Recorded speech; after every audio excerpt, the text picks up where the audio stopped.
الحمدللہ سبحان اللہ الحمدللہ زین النبیین بحبیبہ المصطفیٰ سبحان اللہ ومن علی المؤمنین بنبیہ المجتبیٰ سبحان اللہ الصلاة والسلام علی سیدنا ومولانا محمد خیر البراء اللہ علیہ وسلم وعلى آلہ وأصحابہ المتعددین بالتقویٰ سبحان اللہ أما بعد فأعوذ بالله السميع العليم من الشيطان اللعين الرجيم بسم الله الرحمن الرحيم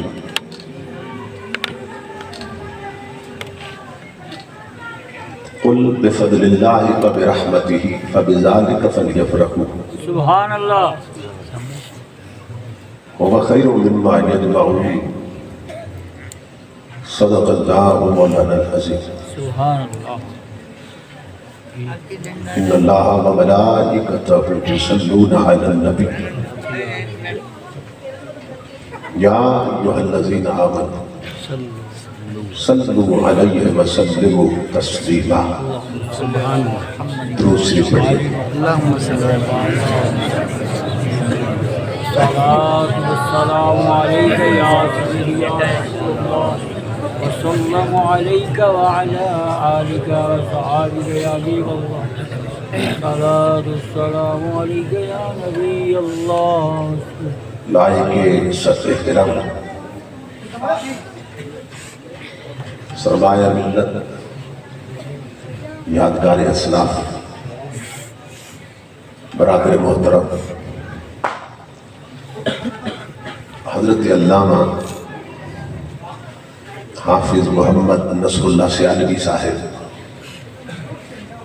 دامت برکاتہ العالیہ میزبان مکرم خطیب اسلام برادر عزیز استاذ الحفاظ حضرت علامہ قاری محمد نعیم چشتی صاحب دامت برکاتہ القدسیہ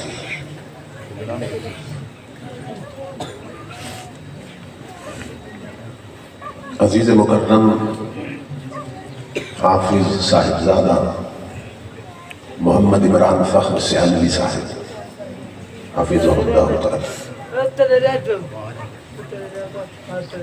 دیگر معزز مشائخ و علماء کرام اور معظم حاضرین و سامعین، اللہ رب العزت کا لاکھ لاکھ شکر ہے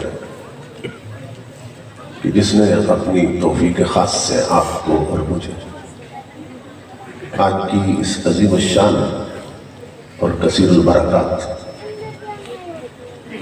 میلاد النبی کانفرنس میں حاضری کا شرف ادا کیا تو بارگاہ رسالت مآب صلی اللہ تعالیٰ علیہ وآلہ وسلم گلہائے عقیدت پیش کرنے کی سعادت عطا فرمائی۔ اس عظیم الشان پروگرام کے انعقاد پر میں آپ تمام حضرات کی خدمت میں بالعموم اور اہلیان سلطان نگر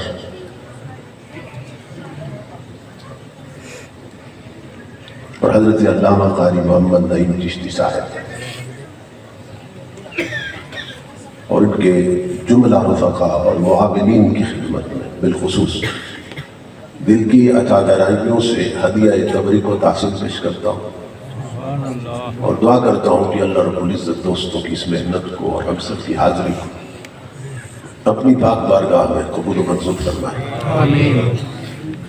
اور آج کی اس نشست کو ہماری اعتقادی فکری اور عملی تربیت کے اعتبار سے نتیجہ خیز اور بامقصد بنائے۔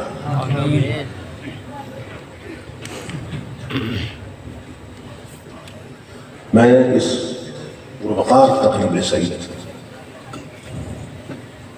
کہ اس حسین انتظام و انصرام پر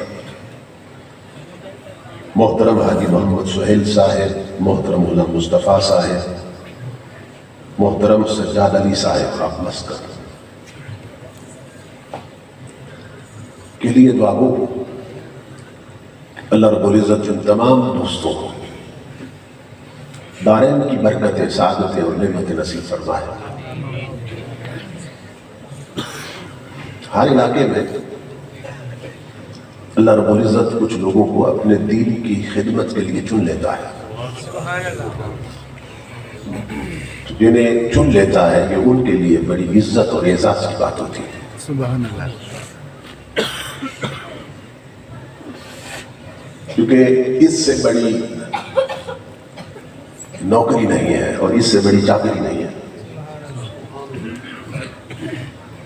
کہ کسی بھی علاقے میں سے اللہ رب العزت کسی کو دینی خدمت کے لیے چن لے۔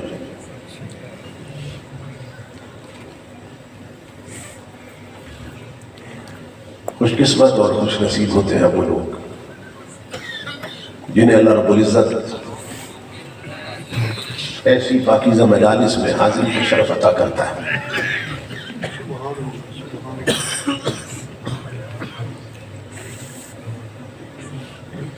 ہمارا یہ عقیدہ اور ایمان ہے کہ نبی اکرم صلی اللہ تعالیٰ علیہ وسلم کے ذکر پاک کی مجلس میں آنے والے لوگ حضور کے منگتے ہوتے ہیں اور حضور کے سائل ہوتے ہیں، اور نبی اکرم صلی اللہ تعالیٰ علیہ وسلم کو اللہ کا حکم ہے وَأَمَّا السَّائِلَ فَلَا تَنْهَرْ کہ محبوب اپنے منگتوں کو خالی نہ جانے دینا۔ سبحان اللہ۔ کیا بات۔ اب یہ ہو نہیں سکتا کہ حضور کے منگتے خالی چلے جائیں، کیونکہ اللہ کا حکم ہے حضور کو اپنے منگتوں کو خالی نہ جانے دینا۔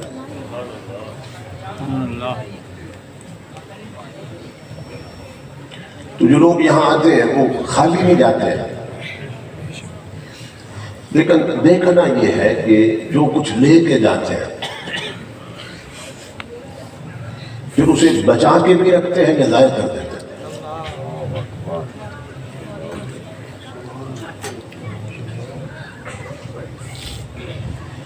جس طرح ظاہری چور ہوتے ہیں اور وہ مال لوٹ لیتے ہیں، اسی طرح ایک باطنی چور ہے جس کا نام شیطان ہے۔ جب لوگ ان مجلسوں سے اٹھ کے جاتے ہیں تو وہ پھر اعمال لوٹ لیتا ہے۔ کوئی بھی منصب پانا اتنا مشکل نہیں ہوتا جتنا اسے بچا کے رکھنا مشکل ہوتا ہے۔ اس طرف بڑی توجہ کی ضرورت ہے۔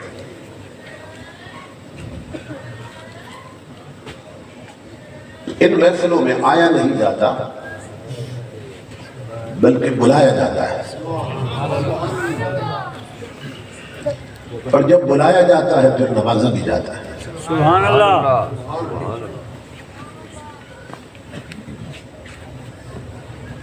پھر نبی اکرم صلی اللہ تعالیٰ علیہ وسلم ذکر پاک ہو، مجلسی حضور کے نام پہ ہو، اولیاء اللہ فرماتے ہیں کہ یہ بات اللہ پاک کی غیرت کے منافی ہے کہ اس کے محبوب کے ذکر کے لیے لوگ جمع ہو اور پھر بخشے نہ جائیں۔ اللہ۔ یہ ہو نہیں سکتا، بخشش ہو جاتی۔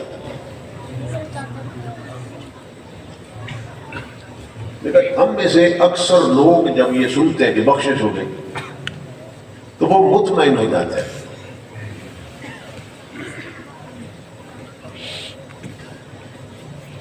یعنی پہلے نماز نہیں پڑھتے تھے تو جب یہاں سے اٹھ کے جاتے ہیں پھر بھی نہیں پڑھتے، پہلے تلاوت نہیں کرتے تھے، یہاں سے اٹھ کے جاتے ہیں پھر بھی نہیں کرتے، پہلے سچ نہیں بولتے تھے، یہاں سے اٹھ کے جاتے ہیں تو پھر اب دوسری عادت میں رہتے تھے، پہلے گانے سنتے تھے، فلمیں دیکھتے تھے، ڈرامے دیکھتے تھے، تو یہاں سے اٹھ کے جاتے ہیں تو کچھ کرتے رہے اور مطمئن ہے کہ مجلس میں گئے تھے مولانا صاحب نے فرما دیا کہ بخشش ہو چکی. اس غلط فہمی کو ذہن سے نکالنا.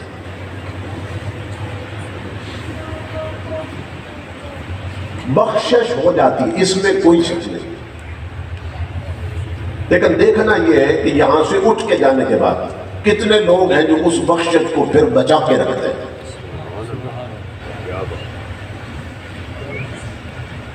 اگر یہاں سے اٹھ کے جانے کے بعد آپ نے فجر پڑھ لی تو بخشش بچا لیا, اور چھوڑ دی تو پھر آپ نے بخشش ختم کروا دی.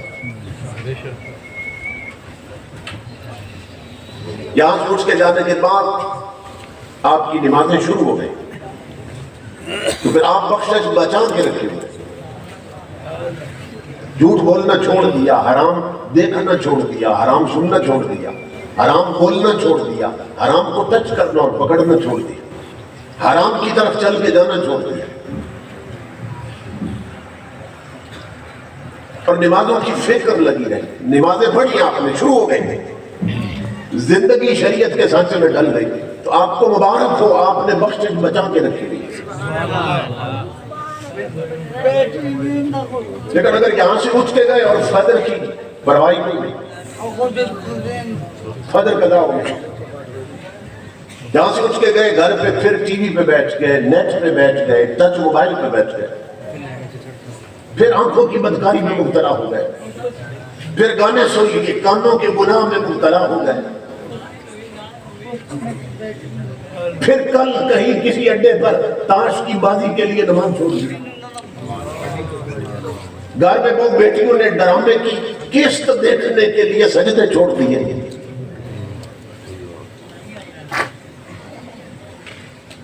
پھر اس کا مطلب یہ ہے کہ انہوں نے اپنی بخشش کو بچا کے نہیں رکھا.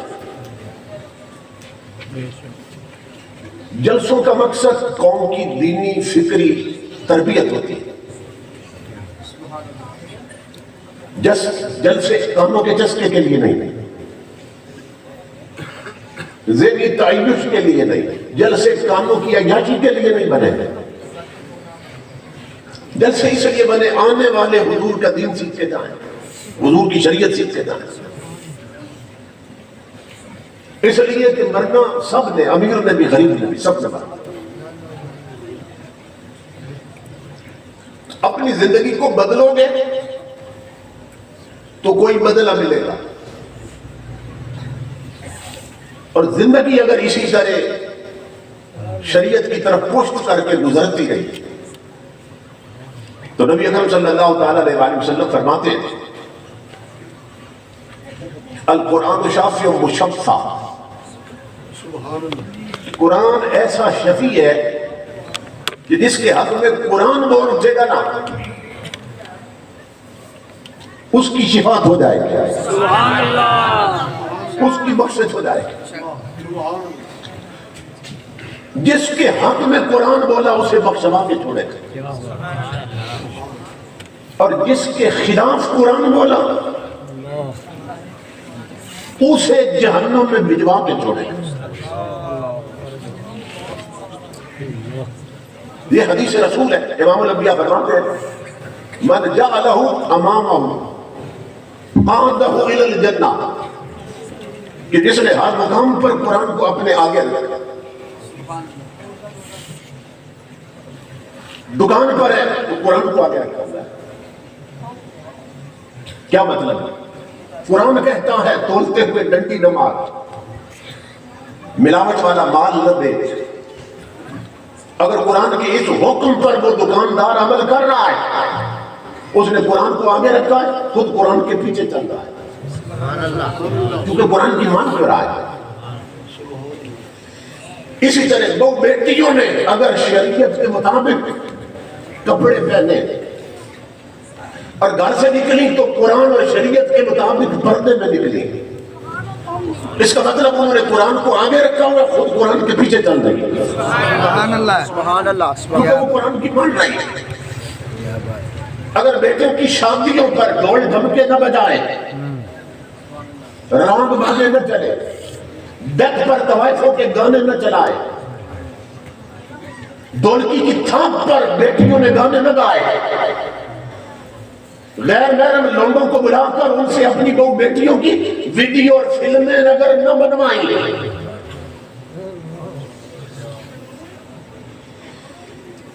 امام الانبیاء کے غلام اس بندے کو مبارک ہو کہ اس نے قرآن کو آگے رکھا ہے اور خود قرآن کے پیچھے چل رہا ہے، کیونکہ ان تمام چیزوں سے قرآن بنا سکتا ہے۔ امام الانبیاء فرماتے ہیں جس نے زندگی میں ہر مقام پر قرآن کو آگے رکھا اور خود قرآن کے پیچھے چلا، تو حضور فرماتے ہیں قادہ الی الجنہ، وہ بندہ جب قیامت کے دن قبر سے اٹھے گا نا تو اس کے اٹھنے سے پہلے قرآن قبر پہ موجود ہوگا۔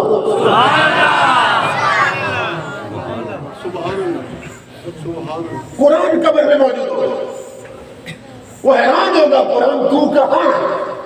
قرآن کہے گا یاد کر پوری زندگی تو میرے پیچھے چلا اور مجھے آگے رکھا ہے، آج قیامت ہے، آج بھی میں آگے چلوں گا تو پیچھے چلے گا،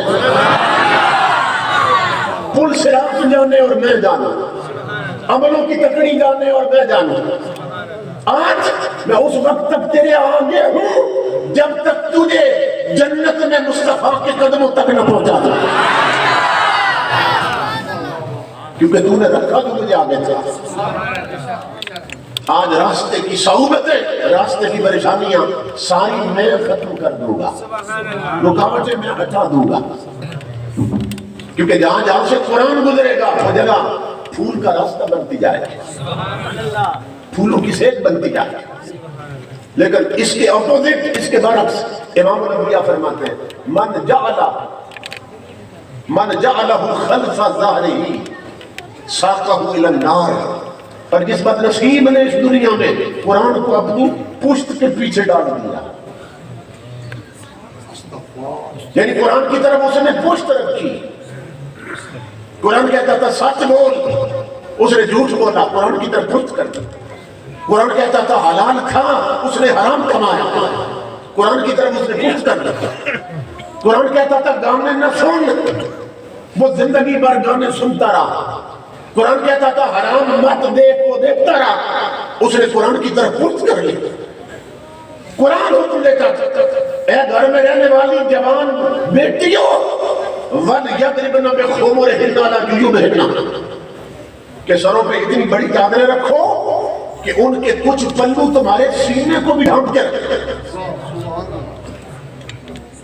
اگر اس نے قرآن کی نہ مانی اور گھر میں بھی اس کا دوپٹہ اتر آ رہا اور بال کھلے رہے، بازار میں بھی اس کا دوپٹہ اتر آ رہا بال کھلے رہے، قرآن کہتا تھا شرم و حیا کے پردے میں رہنا، اور وہ میک اپ کر کے بازار میں پھرتی رہی، وہ بن سمر کر سرخی پاؤڈر لگا مارکیٹوں کے پھیرے لگاتی رہی، اس بدبخت نے قرآن کی طرف پشت کر دی۔ قرآن کہتا تھا رزق حلال کمانا، وہ دودھ میں پانی ڈال کے بیچتا رہا، اس نے قرآن کی طرف پشت کر دی۔ قرآن کہتا رہا وَأَقِيمُوا الْوَزْنَ بِالْقِسْطِ وَلَا تُخْسِرُوا الْمِيزَانَ، وہ ترازو میں تول کے پورا دینا، ڈنڈی نہ مارنا، وہ زندگی بھر ڈنڈی مارتا رہا، اس نے قرآن کی طرف پشت کر دی۔ قرآن کی طرف ہر معاملے میں اس نے جب زندگی بھر پشت رکھی تو تمہارے میرے رسول فرماتے ہیں قیامت کے دن جب قبر سے اٹھے گا نا ساقہ الی النار، قرآن وہاں بھی اس کے پشت کے پیچھے آئے گا، اور لفظ کیا ہے ساقہ الی النار، ساقہ یسوع کو کہتے ہیں عربی زبان میں جو چرواہا ہوتا ہے نا، آجڑی بکریاں چرانے والا، اس کے ہاتھ میں ڈنڈا ہوتا ہے، وہ بکریوں کے پیچھے لگا ہوتا ہے اور ڈنڈا مار مار کے انہیں لے جاتا ہے اور جدھر لے جانا چاہتا ہے۔ امام الانبیاء فرماتے ہیں جس بد نصیب نے اس دنیا میں قرآن کی طرف پشت رکھی، قیامت کے دن قرآن اس کی پشت کے پیچھے سے آئے اور ٹھوکریں مارتا ہوں اسے جہنم رسید کر دیں۔ تو خدا کے لیے میرے دوستوں اور میرے بھائیوں، اپنے آپ کو دیکھو اس حدیث کی تقریر کے طور پر کہ ہم قرآن کی طرف منہ رکھے ہوئے قرآن کو اپنا امام بنایا یا ہم نے قرآن کی طرف پشت کر رکھی۔ قرآن سے دوستی لگاؤ، قرآن سے دوستی، پھر دیکھو زندگی کو رنگ کیسے لگتے ہیں۔ اللہ رب العزت نے نا ہمیں 2 قرآن دیے، 2 قرآن، اور دونوں منزل ملنا ہے، سبحان اللہ، دونوں اللہ کی طرف سے نازل ہوئے، دونوں اللہ نے بھیجے ہیں، مگر فرق یہ ہے ایک قرآن خاموش، بلاؤ تو بولتا ہے، اور دوسرا جب بولتا ہے نا تو اللہ فرماتا ہے یہ نہیں بول رہا، اس کے منہ سے میں بول رہا ہوں۔ سبحان اللہ، 2 قرآن ہیں، ایک قرآن صامت، ایک قرآن ناطق۔ صامت خاموش قرآن، ناطق بولتا ہوا قرآن، دونوں اللہ نے بھیجے۔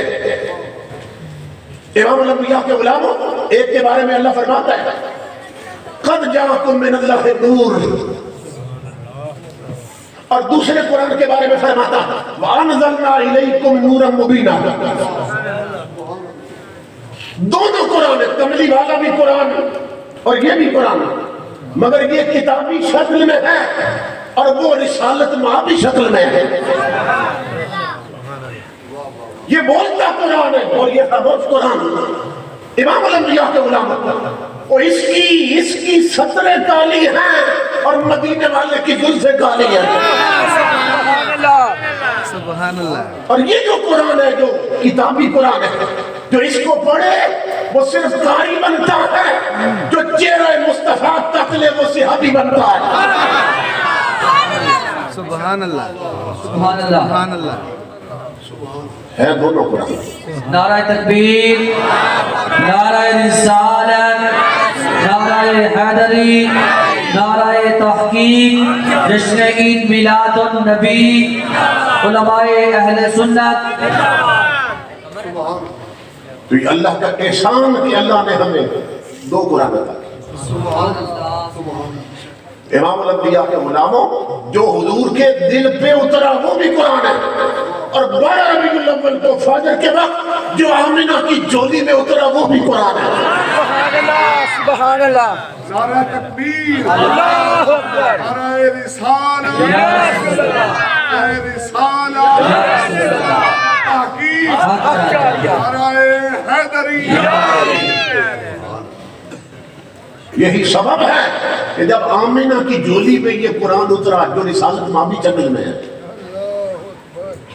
تو جو عورتیں اس وقت موجود تھی نا حجرے میں، ان میں سے ایک عورت وہ کسی کام کے لیے حضرت آمنہ کے حجرے سے نہ باہر نکلی، ان کے سین میں گئی، بیٹے میں گئی، سیرت حلبیہ اٹھا کے، الخصائص الکبریٰ اٹھا کے، یہ امام جلال الدین سیوطی کی کتاب الخصائص الکبریٰ، یہ کئی صدیاں بعد ہوئے حضور کے، اور انہیں 75 بار جاگتے ہوئے حضور کا دیدار نصیب ہوا۔ مدارج النبوتی سے کتاب ہے، اس کے رائٹر لکھنے والے حضرت شاہ عبد الحق محدث دہلوی تھے۔ اس بندے کو جاگتے ہوئے 75 بار حضور کا دیدار ہوا، اور اس بندے کو زندگی بھر جب سے مدینے میں آئے یہاں انڈیا میں دہلی میں ہر رات مصطفیٰ کا دیدار ہوتا رہا۔ یہ جو میں روایت بیان کرنے لگا ہوں کیسے کیسے لوگوں نے بیان کیا۔ حضرت شاہ عبد الحق محدث دہلوی مدینہ پاک میں حضور کے روضے کی چھاؤں میں بیٹھ کر حدیث کا درس دیتے تھے۔ 12 سال بیت گئے مدینہ پاک میں درس حدیث لیتے ہو، اور عشق یہ تھا حضور کے ساتھ، غور سے سننا، عشق یہ تھا کہ امام الانبیاء کے غلاموں اتنا بڑا عالم ہے اور اتنا بڑا محدث، مگر 12 سال تک مدینے میں اپنی داڑھی کے ساتھ در رسول پہ جھاڑو دیتے رہے۔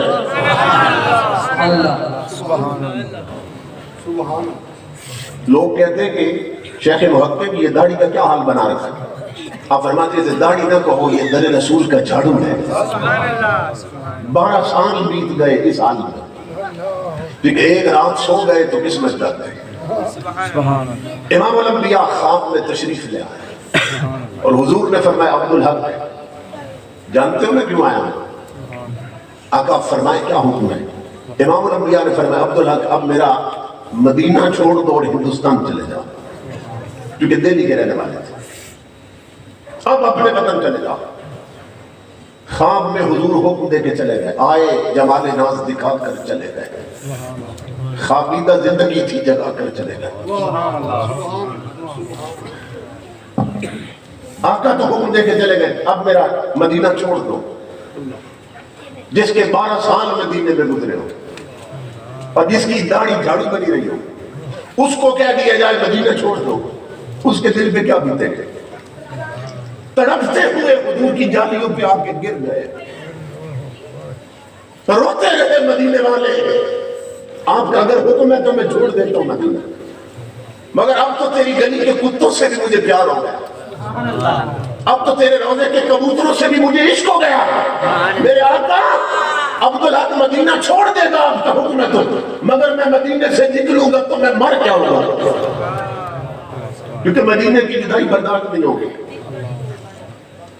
روتے رہے تڑپتے رہے پلٹ آئے جہاں ٹھہرے تھے وہاں پھر اونگ آنا شروع ہو گئی پھر نیند تاری ہو گئی امام الانبیاء پھر خواب میں تشریف لائے میرے آقا نے فرمایا اپنے آپ کو غلام بھی کہتے اور بات بھی نہیں مانتے آقا کیا حکم ہے فرمایا میں جو کہہ رہا ہوں مدینہ چھوڑ دو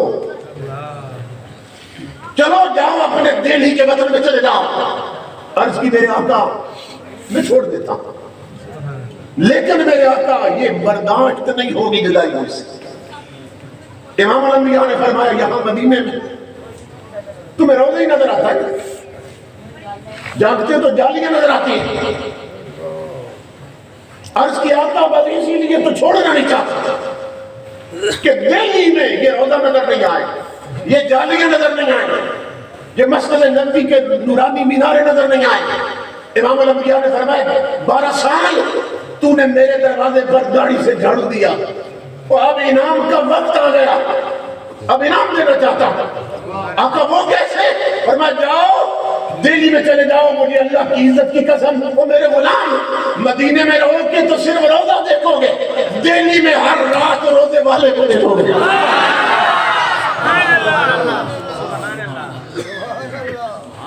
تو حضرت شاہ عبدالحق محدث سے دل بھی فرماتے ہیں پھر وہ دن اور آج کا دن میری کوئی رات نہیں گزرتی کہ حضور کا دیدار نہ ہوتا یہ ہستیاں میلاد لکھ رہی ہیں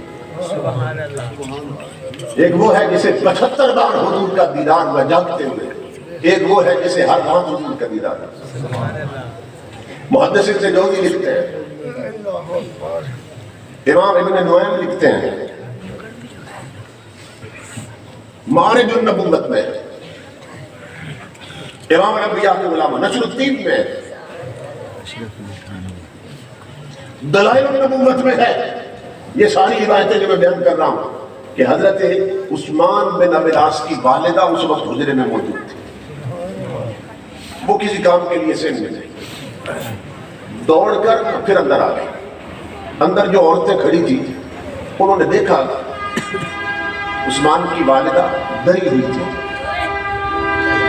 انہوں نے پوچھا کہ عثمان کی ماں کیوں سین میں گئی تھی دوڑ کر اندر کیوں آ گئی اور گھبرائی ہوئی لگتی ہے گھبرائی ہوئی لگتی ہے اس کا سبب کیا ہے اب جو انہوں نے بتایا وہ سنیے فرمانے لگی مکے کی عورتوں میری سہیلیوں مجھے نہیں معلوم کہ کیا ہونے والا ہے یہ حضور کی ولادت کا وقت تھا میلاد کا وقت آمنہ کے سین میں میں نے عجب منظر دیکھا آمنہ کے سین میں عجیب منظر دیکھا انہوں نے کہا کیا دیکھا ہے فرمانے لگی فجعلت انظر الی النجوم تدلی میں نے دیکھا ہے وہ ستارے جو آج تک آسمانوں پر چمکتے تھے آج آمنہ کی دیواروں پہ چمک رہے ہیں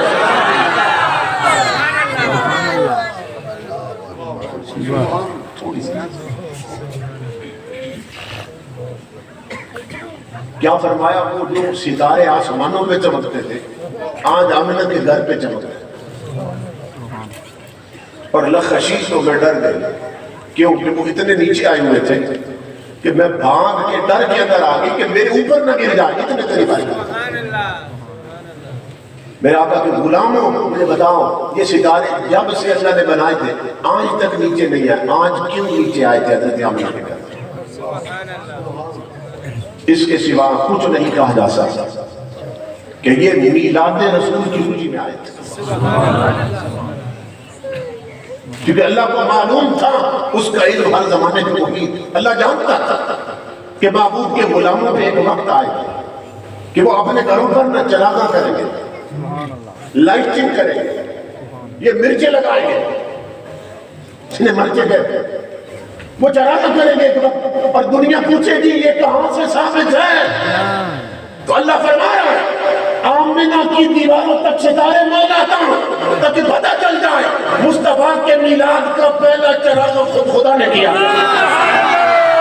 نعرہ تکبیر، نعرہ رسالت، نعرہ تحقیق، نعرہ حیدری، علماء اہل سنت زندہ باد، تاجدار ختم نبوت، زندہ باد، زندہ باد، تاجدار ختم نبوت، زندہ باد، زندہ باد، تاجدار ختم نبوت، زندہ باد، زندہ باد۔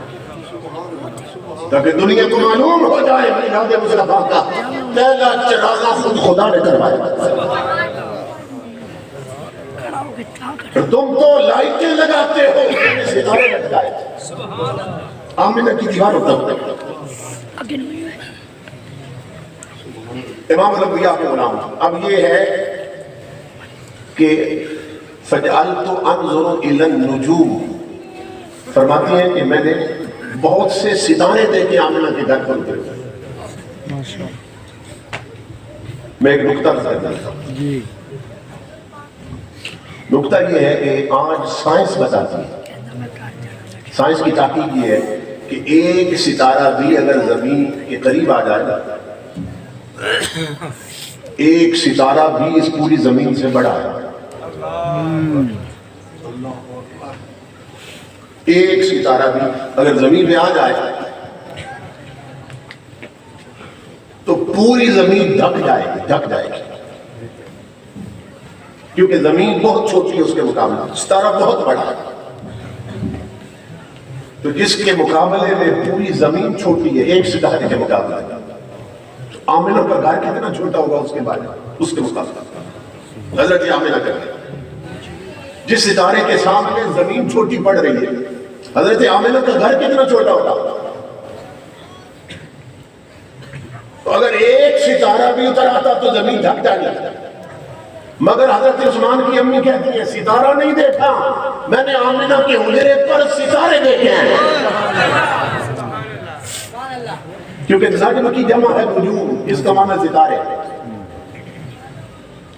تو سائنس بتا رہی ہے ستارے اتنے بڑے، ایک اتنا بڑا ہے، اور وہ فرماتی ہے میں نے کئی ستارے دیکھے آمنہ کی دیواروں پر۔ تو سوال یہ ہے کہ پھر اس کا آپس میں ربط کیا بنتا ہے؟ آؤ میں آپ کو عشق کی بات بتاؤں، سائنس ٹھیک کہہ رہی ہے، قرآن بھی بتاتا کہ ستارے اپنے مقام پر ہو تو ایک ایک ستارہ اتنا ہی بڑا ہے جتنا سائنس بتا رہی ہے، ایک ستارہ بھی پوری زمین سے بڑا ہے، مگر اللہ رب العزت نے ستاروں کو حکم دیا کہ جب اپنے گھر میں ہو تو اپنے بڑے پن میں رہو، لیکن جب یار کی چوکھٹ پہ اترو تو اس میں چھوٹے بنتے جاؤ۔ نعرہ تکبیر، نعرہ رسالت، نعرہ تحقیق، نعرہ حیدری، علماء اہل سنت۔ یہ ہے ادب مصطفیٰ، یہ ہے ادب تہذیب مصطفیٰ۔ فرمایا اپنے مقام پہ رہو تو بہت بڑے ہو تم، لیکن دیکھو کہ کس کے در پہ جا رہے ہو۔ تم نے جب آمنہ کی چوکھٹ پہ اترنا ہے تو پھر اتنے چھوٹے بن کے جاؤ، اتنے چھوٹے بن کے۔ یہ ہے ادب بارگاہ نبوی کا ادب ہے. کیا بات ہے امام الانبیاء نے بولا یہ بالکل اسی طرح بات ہے. میں اب اس کو نا دلیل سے ثابت کرنے لگا. معراج کی رات جب تمہارے میرے نبی اللہ کا دیدار کرنے گئے تھے اس وقت حضور سو رہے تھے یا جاگ رہے تھے یا جبریل لینے آئے تھے؟ سو رہے تھے. پھر جبرائیل امین نے آگے عرض کی تھی اللہ تیرا محبوب تو اندر کمرے میں سو رہا ہے تو کیا میں دروازے میں دستک دوں؟ اللہ نے فرمایا نہیں دستک دے. تو جبریل نے عرض کی مولا تو کیا تیرے حبیب کو آواز دے کے جگاؤں؟ فرمایا آواز بھی دے. تو مولا پھر کیا کروں؟ تو بعض حدیث کی کتابوں میں اللہ نے فرمایا جبریل یہ جو محبوب سو رہا ہے نا جس کمرے میں اس کے چھت میں چھوٹا سا سوراخ بنا اور تم اس سوراخ سے اندر جاؤ.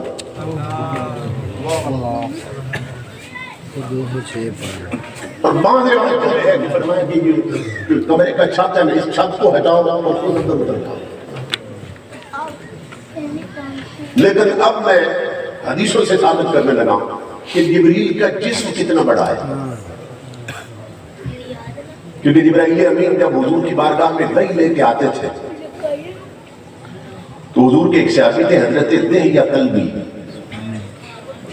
اور یہ وہ خوش نصیب صحابی ہیں کہ انہیں حضور نے فرمایا تھا دہیہ جب میری محفل میں بیٹھو نا تو میرے قریب بیٹھا کرو قریب بیٹھا کرو اور سامنے بیٹھا کرو. کیوں؟ تیری شکل مجھے پیاری لگ رہی ہے.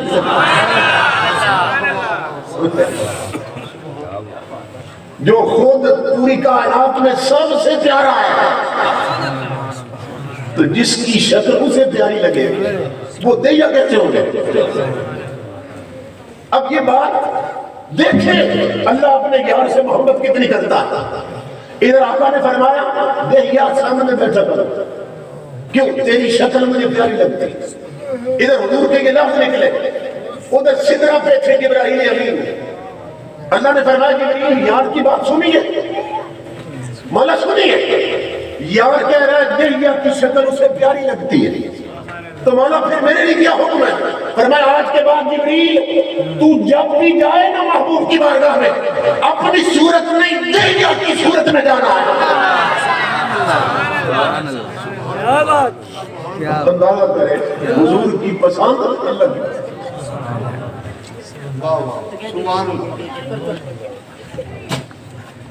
امام الانبیاء نے فرمایا جبریل تو آتا ہے میری بارگاہ میں دہیہ کی شکل میں. صحابی کہتے ہیں ہم دیکھتے حیران ہو جاتے ایک ایک محفل میں دو دو دہیہ بیٹھے ہوتے تھے. ادھر بھی دہیہ بیٹھے ادھر بھی. یہ نہیں خبر ہوتی تھی جبریل کون ہے اور اصل دہیہ کون ہے. یہ سمجھ کیا یہ میرے آقا کے غلاموں میری ماں بہت بیٹی ایسے بن جاؤ کہ تمہاری صورت مصطفیٰ کو پیاری لگے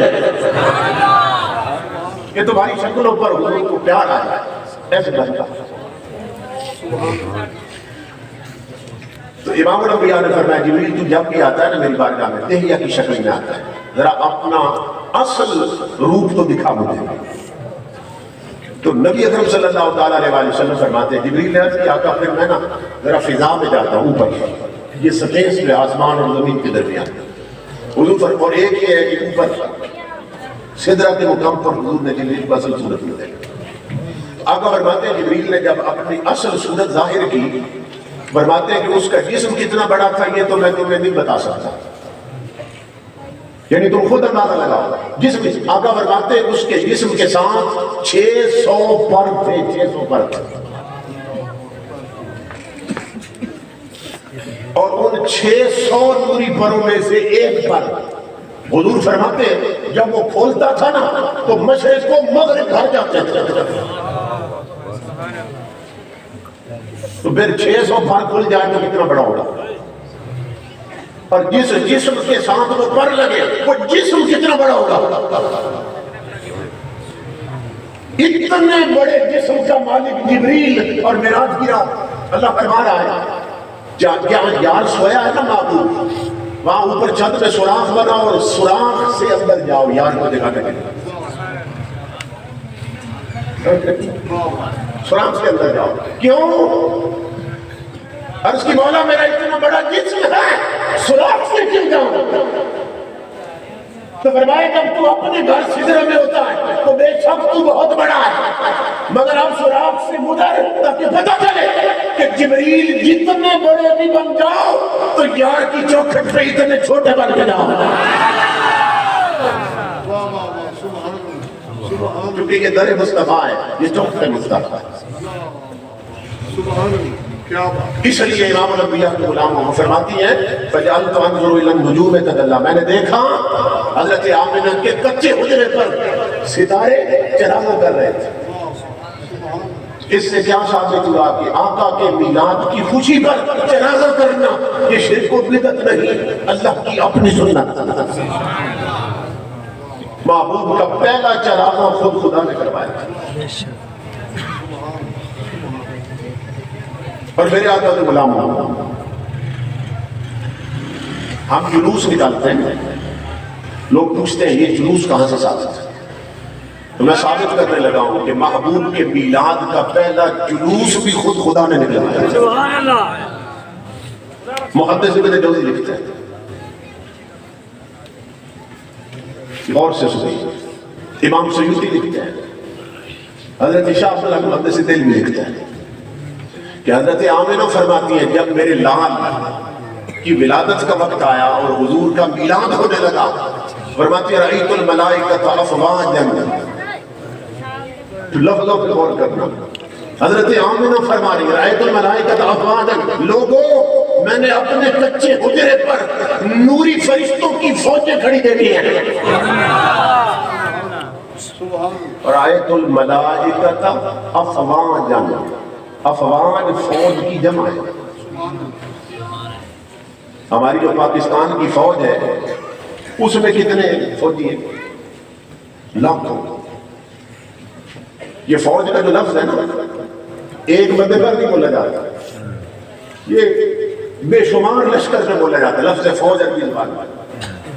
تو پھر جو فوج ہے اس کے اندر بھی ہزاروں ہزاروں آسان ہیں، تو جب اس کی بھی جمع بنائی جائے تو پھر کتنے ہوں گے؟ حضرت آمنہ فرماتی ہے میں نے فوج نہیں دیکھی فرشتوں کو، جب میرا لال پیدا ہوا تو میں نے فوجیں دیکھی ہیں فرشتوں کو. ایک تو یہ کہ انگنت لشکر تھا نوریوں کا. دوسرا فوج اور افواج یہ لفظ کیوں استعمال کیا؟ تاکہ دنیا کو پتہ چل جائے کہ جو آئے ہوئے تھے نا نوری، کیونکہ ہر بندہ جانتا ہے کہ فوج ہمیشہ ایک ڈسپلن سے کھڑی ہوتی ہے. فوجی ہمیشہ قطار بنا کے چلتے ہیں، قطار بنا کے کھڑے ہوتے ہیں. فوج میں نظم و ضبط ہوتا ہے، ڈسپلن ہوتا ہے. تو حضرت آمنہ بتا رہی ہے کہ وہ میرے لال کی ولادت کے وقت رب نے جو نوریوں کا جلوس بنایا تھا نا وہ بے ہنگم نہیں تھا، وہ صرف بھیڑ نہیں تھی بلکہ وہ نوری قطاریں بنا کر تاجدار کائنات کو سلامی دینے آئے.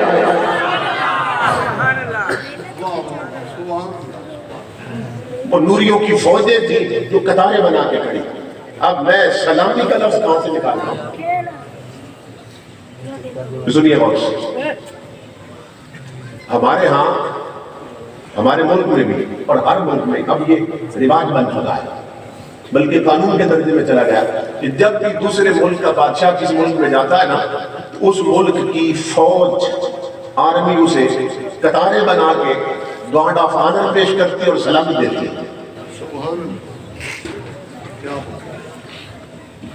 ہمارے ملک میں کافر حکمران بھی آ جائیں تو ہماری آرمی نے گارڈ آف آنر پیش کرتی ہے اور 21 توپوں کی سلامی دی جاتی ہے. بھائی توپیں کیوں چلائی جاتی ہے بچے؟ کیونکہ ان کی گن درے جتنی ہوتی ہے ایک ہی گولہ چھوڑا جائے تو پورا علاقہ جو ہے تڑپ اٹھتا ہے، لیکن جہاں 21 توپیں چلائی جائیں ان کی گونج اتنے دور تک جاتی ہے کہ گھر بیٹھے لوگوں کو پتہ چل جاتا ہے کہ کوئی بادشاہ آ گیا ہے. یہ اس کو پروٹوکول دیا جاتا ہے، عزت دی جاتی ہے. اب حضرت آمنہ فرماتی ہے میرے حجرے میں ایک ملک کا بادشاہ نہیں آ رہا تھا، یہ تو کل کائنات کا بادشاہ آ رہا تھا. اس لیے اس کی سلامی کے لیے خط کی نہیں بھیجے گئے، نوری بھیجے گئے۔ سبحان کیا بات، کیوں امام الانبیاء فرماتے ہیں لی وزیران فی السماء و وزیران فی الارض۔ امام الانبیاء فرماتے ہیں میرے 2 وزیر آسمانوں میں اور 2 وزیر میرے زمین میں۔ سبحان اللہ۔ اب امام سے بتائیے کہ وزیر کس کے ہوتے ہیں؟ بادشاہ پٹواری کے وزیر تو نہیں ہوتے، ڈی سی کے وزیر تو نہیں ہوتے، گورنر کے وزیر نہیں ہوتے، وزیر اوپر ہوتے ہیں۔ وزیر کس کے ہوتے ہیں؟ بادشاہوں کے وزیر ہوتے ہیں۔ تو تمہارے میرے نبی فرماتے ہیں میرے 2 وزیر اوپر بھی ہیں، 2 نیچے بھی ہیں۔ تو کیا مطلب؟ تمہارے نبی کی حکومت اوپر بھی چلتی ہے، نیچے بھی چلتی ہے۔ اور صحابہ نے پوچھا آقا آپ کے کون کون سے وزیر اوپر اور کون کون سے نیچے ہیں؟ امام الانبیاء نے فرمایا اوپر میرے وزیر ہیں جبریل اور میکائیل، اور نیچے میرے وزیر ہیں ابو بکر صدیق اور عمر فاروق رضی اللہ تعالیٰ۔ 2 وزیر اوپر ہیں اور 2 نیچے ہیں۔ اب کسی بندے سے پوچھ لو، کسی عالم سے پوچھ لو بھائی آسمان میں جو نوری مخلوق ہے نا، وہ چونکہ نوریوں کا جہان ہے، تو جتنے فرشتے آسمانوں میں ان میں بتاؤں کہ 2 فرشتے جو سب سے افضل ہے وہ کون ہے؟ جو نوریوں میں سب سے افضل ہے وہ کون ہے؟ تو ہر عالم آپ کو بتائے گا کہ نوریوں میں سب سے افضل جبریل ہے اور میکائیل ہے۔ یہ سنو نکتہ، امام الانبیاء کے غلام کو اللہ رب العزت چونکہ یار کے وزیر چن رہا ہے معبود کے، اوپر بھی چنے تو مصطفیٰ کے لیے چنے، زمین پر صحابیوں میں سے بھی وزیر چنے اپنے یار کے لیے چنے۔ تو اب نتیجہ کیا بنا؟ نوریوں میں وہ چنے جو سب سے افضل تھے، صحابیوں میں بھی وہ چنے جو سب سے افضل تھے۔ لاجپال لاجپال، پیر سیال پیر سیال، پیر سیال پیر سیال، لاجپال لاجپال۔ بات سمجھ آئی؟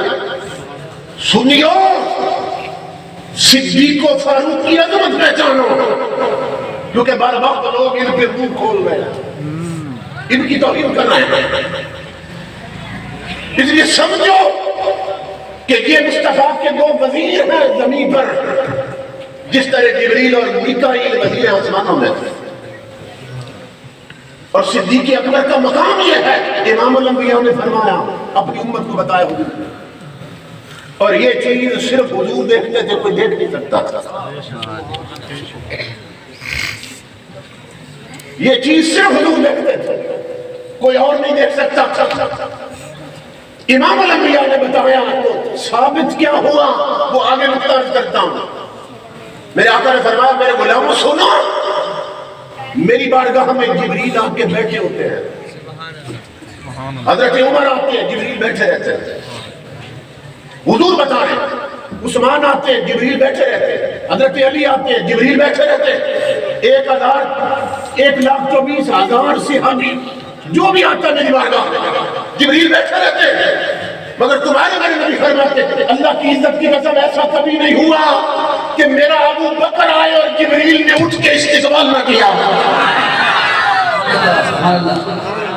کیا بات، کیا بات، سبحان سبحان اللہ، یہ ہے مقام صدیق اکبر۔ سبحان سبحان۔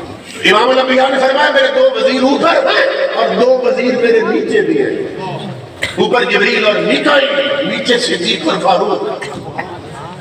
تو امام الانبیاء کے غلاموں، کیونکہ آمنہ کے حجرے میں وہ بادشاہ رہا تھا جس کی حکومت اوپر بھی تھی اور نیچے بھی، تو اوپر چونکہ نوریوں کا جہان، اللہ رب العزت نے فرمایا جس مکے میں محبوب جا رہا ہے، ابھی مکے میں اسلام نہیں آیا، ابھی یار نے کلمہ نہیں پڑھایا لوگوں کو، تو نیچے آپ بندے کو استقبال نہیں کریں گے نا، تو فرمایا جس علاقے اوپر کا وزیر ہے نوری فوج بھی سلامی کے لیے وہیں سے بھیجی ہے۔ اس لیے نوری آئے تھے سلامی دیتے۔ امام الانبیاء کے غلام آپ فرماتی ہیں کہ قطاریں بنی تھی اور فرشتے سلامی دیتے۔ کیسے؟ ہمارے ہاں تو جب آتے ہیں نا دوسرے بادشاہ تو 21 توپیں چلتی ہیں، اور آپ جانتے ہیں کہ ایک فوج کا ڈپارٹمنٹ بنا ہوا ہے، ڈپارٹمنٹ بنا ہوا ہے فوج کا، کہ جس میں نا وہ ڈھول ڈمکے والے بھی ہوتے ہیں. وہ جب گارڈ آف آنر پیش کرتے ہیں تو وہ ڈھول بجاتے ہیں، دفے بجاتے ہیں، اور میوزک بھی ہوتا ہے ساتھ، اور پھر توپیں بھی چھوڑی جاتی ہیں. تو یہ چونکہ دنیا کے بادشاہ ہے، اور وہ شریعت کا بادشاہ آ رہا تھا حضرت آمنہ کے حضرت، وہ ڈھول ڈمکے بند کرنے آ رہے تھے، وہ میوزک اور موسیقی کو تو روکنے آ رہے تھے. اب ان کی سلامی کے لیے جو رب نے فوج بھیجی، اس نے کیا کیا جب حضور آئے؟ کیونکہ یہ فوجیں تو توپیں چھوڑتی ہیں جب کوئی بادشاہ آئے، اور یہ تو وہ دفے بجانے لگتی ہیں اور ڈھول بجاتی ہیں، اور ان کے منہ میں ہوتی ہیں بانسریاں، وہ بجانے لگتی ہیں. لیکن جب آمنہ کا لال آیا تو فرشتوں نے کیا کیا؟ محدث ابن جوزی لکھتے ہیں صدقت الملائکۃ بالتسبیح والتہلیل والتکبیر. جب محمد عربی آئے آمنہ کے حجرے میں تو فرشتوں کی سبوں نے اونچی آواز میں کلمہ کبیر شروع کر دیا، کیونکہ پتہ چلے اب کلمہ والا آ گیا. کچھ فرشتے سبحان اللہ پڑھنے لگے تاکہ پتہ چلے تسبیح والا آ گیا. کچھ فرشتے تکبیر کہنے لگے اللہ اکبر تاکہ پتہ چلے تکبیر والا تشریف لایا. تو امام الانبیاء تشریف لائے تو اللہ رب العزت نے نوریوں کا جلوس بنایا تاکہ دنیا کو پتہ چل جائے میلاد مصطفیٰ کی خوشی میں جلوس نکالنا یہ لاڑیوں کا کام ہی نہیں، نوریوں کا طریقہ ہے. آمد مصطفیٰ آ گئے مصطفیٰ، آمد مصطفیٰ تاجدار ختم نبوت. اب میں آپ کا کلام ہوں، اب میں مضمون کو سمیٹ رہا ہوں، کنکلوژن دینے لگا. باتیں تو بہت سی ہیں، ساری رات گزر جائیں گے. امام الانبیاء کے غلام، اللہ نے جس محبوب کے لیے خود جنازہ کروایا تھا، جس محبوب کے لیے اللہ نے فرشتوں سے جلوس نکلوایا تھا، جس محبوب کی آمد پر اللہ نے خود جھنڈے لگوائے تھے، جس محبوب کی آمد پر رب نے خود شربت پلائے تھے. میں صرف اشارے دے رہا ہوں، اب تفصیل کی طرف نہیں جا رہا ہوں. جس محبوب کی آمد پر اللہ نے خود منہ میٹھے کروائے تھے، جس محبوب کی آمد پر اللہ رب العزت نے بیٹے تقسیم کیے تھے. جب وہ محبوب آیا تو جسے اللہ نے تھوڑی سی عقل دی ہے نا، خود ہی سوچ سکتا ہے کہ وہ آنے والا پھر ہمارے جیسا تو نہیں ہو سکتا. جس کے لیے اللہ اتنا کچھ کروائے وہ ہمارے جیسا تو نہیں ہو سکتا. لیکن اصلا یار ایسا بیس بنا لیتے. آؤ حضور کی امی سے پوچھتے، امی جان سے، وہ میلاد والا آپ کی تو چولی میں جلوہ کر رہا تھا، آپ کے تو بیڑے میں اترا تھا. تو حضور کی امی جان حضرت آمنہ، آپ بتائیے کہ ہمارا آنے والا رسول کیسا تھا. اب میں تو صرف لفظ پڑھنے لگا ہوں، اصل میلاد تو حضرت آمنہ نے پڑھا ہے. اب امی جان بتا رہی ہیں کہ میرا لال کیسا تھا، اور کسی کی مت سنو، کیونکہ ماں سے بڑھ کر بیٹے کو کون جانتا ہے. حضرت آمنہ کے لفظ ہیں، لفظ نہیں ہے، موتی پروئے ہیں حضرت آمنہ نے،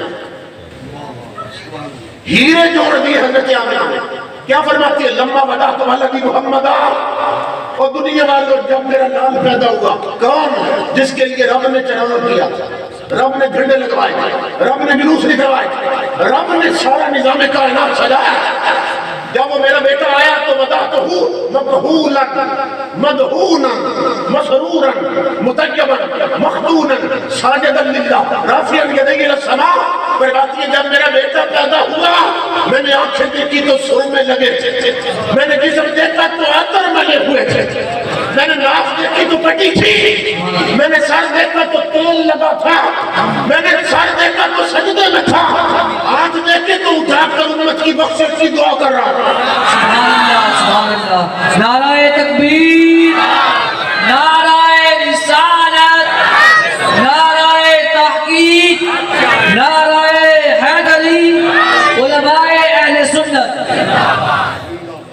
بدأته مقہولا آنکھیں دیکھی تو سر میں لگے تھے مدہونا جسم دیکھا تو تیل والے تھے متجبا سر دیکھا تو عطر لگے ہوئے تھے مقہولا آنکھوں میں سرنے ہیں مقدونا ختنے ہوئے امام الانبیاء کی اپنی جان فرماتی ہے رافعا یدیہ للسماء اور ساجدا للہ آتے ہی سار سجدے میں رکھ دیا اور ہاتھ امت کی بخشش کے لیے اٹھا رکھے تھے سبحان اللہ سبحان سبحان مجھے ایک بات بتائیے کہ بچہ جب پیدا ہوتا ہے پاک ہوتا ہے کہ ناپاک ہوتا ہے تو کیا ناپاکی کی حالت میں اللہ کو سجدہ کرنا جائز نہیں تو حضرت آمنہ کیا بیان کر رہی ہے ساجدا للہ کہ جب میرا لال آیا تو آتے ہی رب کے سجدے میں گیا سبحان اللہ سبحان امام الانبیاء آتے ہی سجدہ کر کے بتا رہے ہیں مجھے اپنی مثل نہ سمجھنا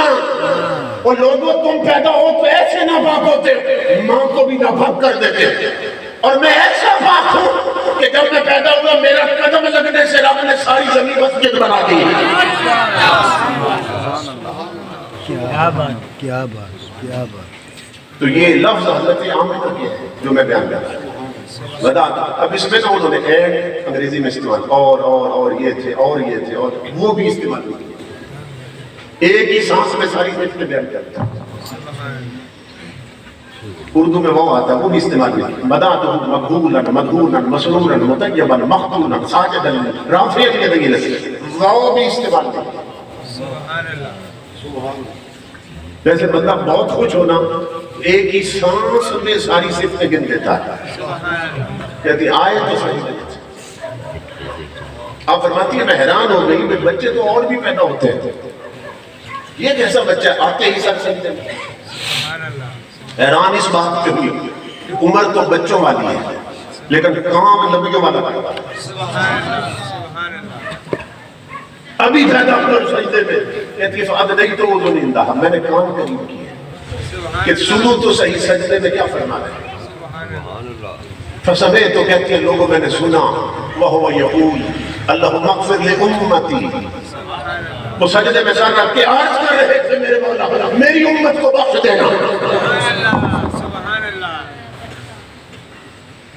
12 ربیع الاول کا دن تھا حضرت آمنہ کے کچے حجرے میں تمہارے میرے نبی صبح صادق کے وقت تشریف لائے تو سجدے میں گر کر حضور کی امی بتاتی ہے کہ آقا ہماری بخشش کی دعا کر رہے تھے سبحان اللہ کہ مولا میری امت کو بخش دے اب ایمان سے بتائیں امام الانبیاء کے غلام جو نبی دنیا میں آتے ہی ہمیں نہیں بھولا اس کے میلاد کا دن آئے ہم اسے بھول جائیں تو ہم سے بڑا نمک حرام تو ہو گئے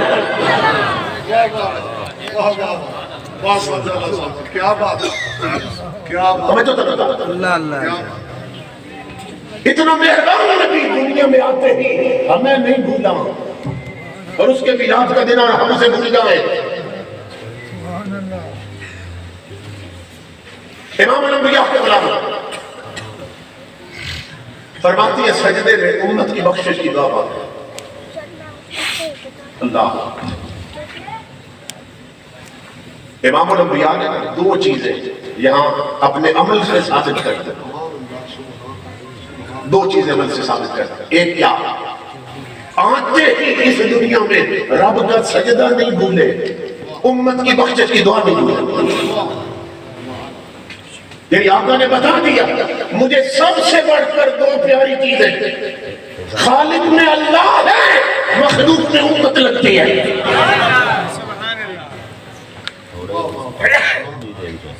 آتے ہی حضور امت کی بخشش کی دعا فرما رہے ہیں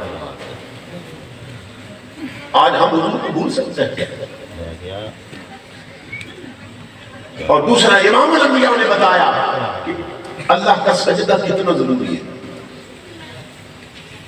ایک امت سے محبت کتنا ضروری ہے دوسرا اللہ کا سجدہ کتنا ضروری ہے اب یہ آخری الفاظ ہے یہ پیغام ہے کنکلوژن دے رہا ہوں پورے کتاب کا امام الانبیاء کو بتاؤ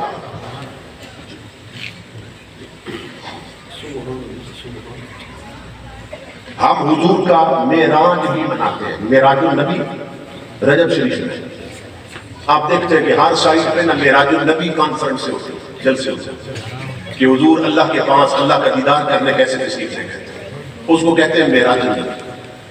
اور ربیع الاول آتا ہے تو ہم حضور کا میلاد بھی مناتے ہیں، اور یہ دونوں چیزیں اللہ نے سنیوں کا نصیب بنا دی۔ سبحان اللہ، ہے یار کے آنے پر بھی قربان، یار کے جانے پر بھی قربان۔ سبحان اللہ۔ جب رب سے ملنے گئے تو یہ ہے معراج النبی، اور جب رب کی طرف سے امت کی طرف آئے یہ ہے میلاد النبی۔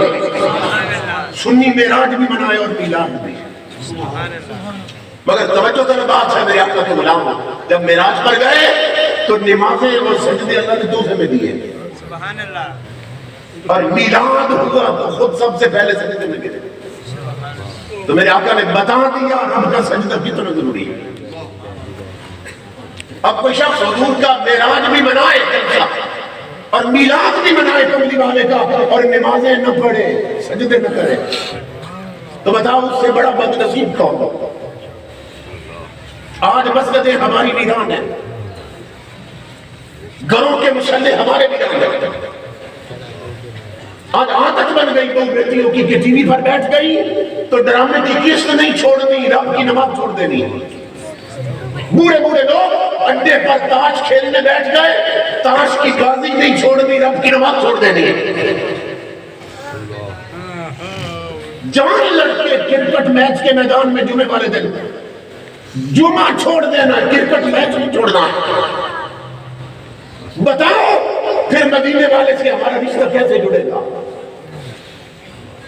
کیا آقا فرماتے ہیں میں اس دنیا میں آیا سب سے پہلے رب کا سجدہ کیا میں نے، سجدہ نہیں بھولا میں، اور تو سجدے بھول گیا۔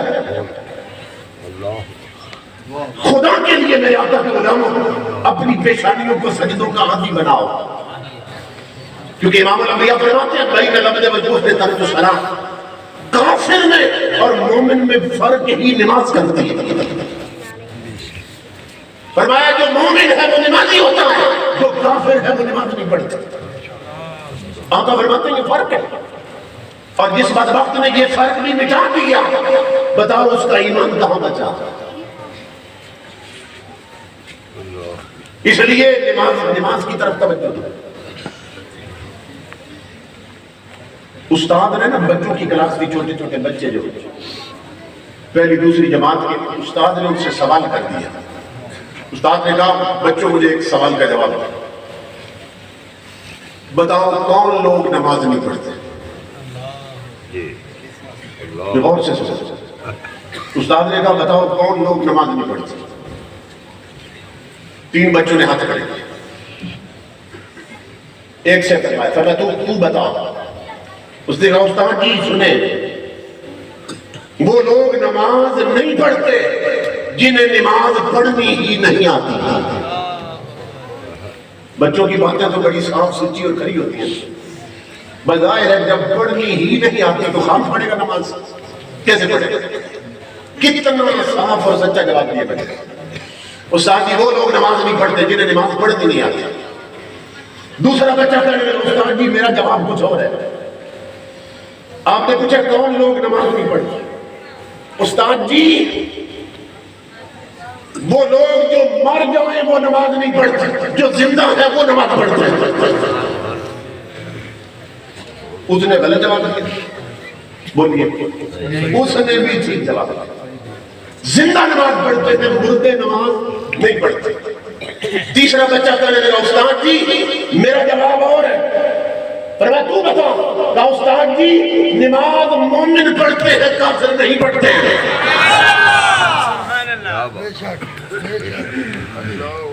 اب اڈوں روٹوں پر تاش کھیلتے ہیں، نمازیں چھوڑنے والوں خدا کے لیے مجھے بتاؤ تمہیں پڑھنی نہیں آتی؟ گھروں میں مائیں بہنیں بیٹیاں اگر سن رہی ہیں، ٹی وی پر ڈرامہ دیکھتے ہوئے نماز نہ پڑھنے والی ہو، بتاؤ تمہیں پڑھنی نہیں آتی یا تم مر چکی ہو یا خدا نہ خواستہ ایمان خارج ہو چکا ہے؟ کس کھاتے میں ہم کس کھاتے میں؟ پڑھنی نہیں آتی یا ہم مردے مر چکے ہیں، اور یا پھر یہ خدا نہ خواستہ ہم کافروں کی سب میں چلے گئے۔ رب نے پاؤں دیے، مسجدوں کے راستوں پہ چلنے کے عادی بناؤ پاؤں۔ خدا نے پیشانیاں دی، ان پیشانیوں میں سجدوں کا نور بھرو۔ مسجدیں ویران پڑی ہیں نمازوں کے وقت، ہوٹل آباد، بازار آباد، شاپنگ مال آباد، بے غیرتی کے اڈے آباد۔ اگر ویران ہے تو خدا کے گھر ویران ہے۔ خدا کے لیے آؤ سجدوں اور مسجدوں کی طرف، پھر تاجدار کائنات خوش ہوں گے کہ میرا میلاد منانے والے، کیونکہ دو طریقوں سے حضور سے تعلق جڑتا ہے۔ کیا کہ تاجدار کائنات کا جشن منایا جائے اور شریعت اپنائی جائے۔ اگر صرف جشن منایا جائے اور مصطفیٰ کی شریعت نہ اپنائی جائے تو یہ بھی ایک درجے میں منافقت ہے۔ سمجھ رہے ہیں؟ اس لیے میرے آقا کے غلام میرا یہ پیغام ہے، اور مجھے بہت خوشی ہوئی آپ ہی کی زمین سے اٹھنے والا ایک جوان بڑے بڑے مدرسوں میں گئے، پڑھا انہوں نے، قرآن سیکھا، دین سیکھا، شریعت سیکھی، اور پھر قرآن کے حکم کے مطابق پلٹ کر پھر اپنی زمین پہ آ کے مدرسہ کھولتے۔ آپ جیسے لوگ، مجھے بہت خوشی ہوئی ہے جو بھائی بیٹھے ہیں، مجھے انہوں نے بتایا جو لوگ سرپرستی کر رہے ہیں مدرسے کی، جو محفلوں کی سرپرست جنہیں اللہ نے توفیق دی ہے، میرے آقا کے غلاموں، اسے کوئی چھوٹا مدرسہ مت سمجھو، اللہ کی عزت کی رسم۔ سنیوں کے ہر مدرسے میں مدرسہ بنتا ہے پاکستان میں، فیض بچتا ہے مدینے کا۔ بے شک بے شک۔ اور امام الانبیاء فرماتے ہیں ہر مدرسے میں پڑھنے والے، آقا فرماتے ہیں وہ میری اولاد ہے۔ سبحان اللہ۔ یہ مت سمجھو جو قرآن پڑھتے ہیں وہ کوئی چھوٹے لوگ ہو جاتے ہیں۔ یہ میں آخری بات عرض کر رہا ہوں، میں دیر اسماعیل خان میں گیا خطاب کے لیے، وہاں ایک جامعہ مسجد چگلہ ہے کہ 4-5 بڑے بازار جو ہے نا دیر اسماعیل خان کے، جو سب سے بڑے بازار ہیں، وہ چاروں بازار جہاں ختم ہوتے ہیں وہاں مسجد بنی گئی۔ سبحان اللہ۔ اس مسجد میں میرا خطاب تھا، بہت پرانی تاریخی مسجد ہے۔ تو وہاں بزرگوں نے مجھے بتایا کہ اس مسجد میں جو مدرسہ بنا ہے نا، کیونکہ ادھر اس کی کوئی بلڈنگ نہیں ہے، تو غریب یتیم بچے جو ہیں وہ قرآن پڑھتے ہیں، حافظ بنتے ہیں، اندر مسجد میں ہی سو جاتے تھے جگہ جگہ۔ تو جو حاجی صاحب تھے، اللہ نے انہیں توفیق دے رکھی تھی، وہ سرپرستی کرتے تھے، لنگر کا اہتمام، لوگ بھی تعاون کرتے تھے، تو مدرسہ چل رہا تھا۔ وہ کہتے ہیں کہ وہ حاجی صاحب جو تھے انہیں ہر رات حضور کی زیارت ہوتی تھی، وہ جو مدرسہ بنا کے بیٹھے۔ ایک دن ایسا ہوا کہ حاجی صاحب مسجد میں آئے، انہوں نے دیکھا کہ بچے آپس میں کھیل رہے تھے، مسجد میں بھاگ رہے تھے۔ حاجی صاحب نے پکڑ کر سمجھانے کی بجائے نا، غصے میں آ کر میں جلد بازی میں بچوں کے منہ پہ تھپڑ دے مارے کہ اللہ کا گھر ہے، کچھ حیا کرو، تم بھاگ رہے۔ بچوں کو نہ مارا، تھپڑ مارے، سزا دی انہیں سب۔ بچے روتے روتے کونے میں جا کے میں بیٹھے سو گئے۔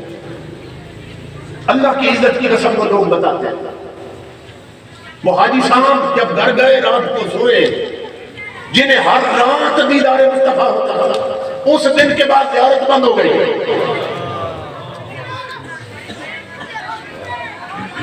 پہلی رات تھی کہ مصطفیٰ کا دیدار نہ ہو سکا۔ صبح اٹھے، ٹکرے مارتے، مجھ سے کیا غلطی ہوگی نہیں پتا، آقا کی زیارت کیوں بند ہو گئی۔ ہفتہ گزرا، وہ تڑپتے تھے، روتے تھے۔ وہ مجھے بزرگ بتانے لگے ایسے لگتا تھا یہ پاگل ہو کے مر جائیں گے، کیونکہ جسے ہر رات حضور کا دیدار ہو اور پھر نہ ہو، اس میں کیا بیتے گے۔ 1-1.5 ہفتہ گزرا، زیارت نہیں ہوئی۔ انہی حاجی صاحب کے پڑوس میں ایک اور بزرگ رہتے تھے، وہ بیان کرتے ہیں مجھے خواب میں حضور کی زیارت ہوئی، میں آقا کے قدموں پہ گرا، خواب میں پوچھا میرے آقا آپ مسجد کے جو متولی مدرسے آپ انہیں ہر روز دیدار کراتے ہیں، آقا ان سے کیا غلطی ہو گئی آپ نے زیارت بند کروا دی۔ وہ کہتے ہیں اللہ کی عزت کی قسم حضور فرمانے لگے، آقا نے فرمایا مدرسے میں جو بچے پڑھتے اس نے میری اولاد کے منہ پہ تھپڑ مارے ہیں، میں دیدار کیسے کراؤں؟ حالانکہ وہ یتیم بچے تھے، دنیا انہیں لاوارث کہتی تھی، مگر کملی والے بتاتے ہیں میں کہ قرآن والوں کو لاوارث مت سمجھو، یہ مصطفیٰ کی اولاد ہوتے ہیں۔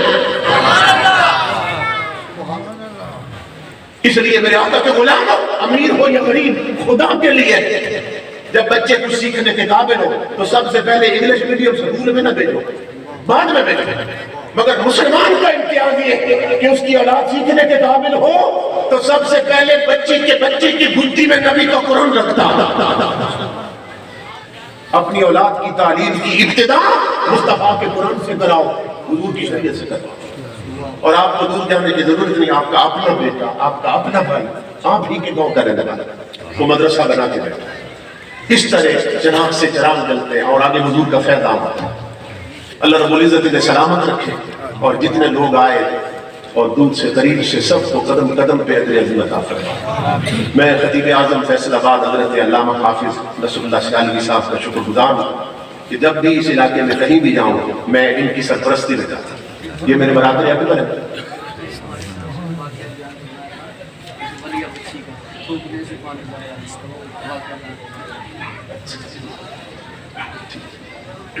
دوسری